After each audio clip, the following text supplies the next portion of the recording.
ബി.ജെ.പിയുടെ പ്രചാരവേലയുടെ ഭാഗമായിട്ട് CBI നടത്തിയ ഒരു വമ്പിച്ച വ്യാജ കേസ് ആരോപണമായിരുന്നു, വ്യാജ കേസ് മുന്നേറ്റമായിരുന്നു ഡൽഹിയിലെ മദ്യ പോളിസി, ലിക്കർ പോളിസിയുമായിട്ട് ബന്ധപ്പെട്ട കേസ്.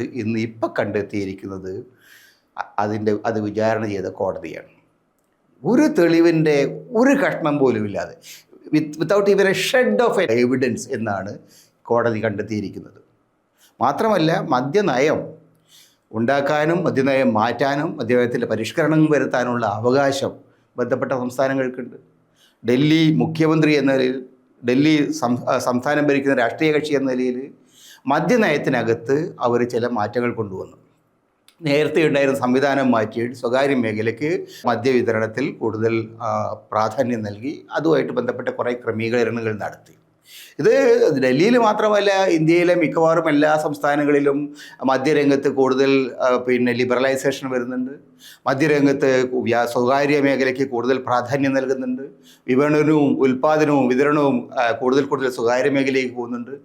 മദ്യം വിതരണവും മദ്യം കുടിക്കുന്നതിന് സമയം വർദ്ധിപ്പിക്കുന്നുണ്ട്. കേരളത്തിൽ അതിപ്പോൾ നേരത്തെ 11 മണിക്ക് തുടങ്ങുന്ന മദ്യപാനം 10 മണിക്കാക്കിയിട്ട് രാത്രി 12 മണി വരെ ആയിട്ടുണ്ട്. ഇതൊക്കെ സാധാരണ നിലയിൽ രാഷ്ട്രീയ കക്ഷികൾ, ഭരണകർത്താക്കൾ തങ്ങളുടെ താല്പര്യത്തിനനുസരിച്ച് നടത്തുന്നതാണ്. അതിനകത്ത് ചില അഴിമതിയൊക്കെ ഉണ്ടാവുകയും ചെയ്യും.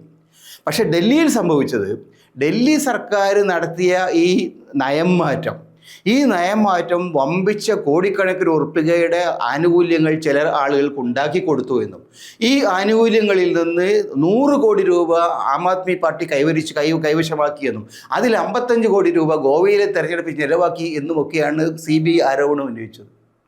അതെന്താ തെളിവെന്ന് പറയുന്നത് CBI തന്നെ കൊണ്ടുവന്നിരിക്കുന്ന കുറേ ആളുകളെ വാമൊഴികൾ മാത്രം.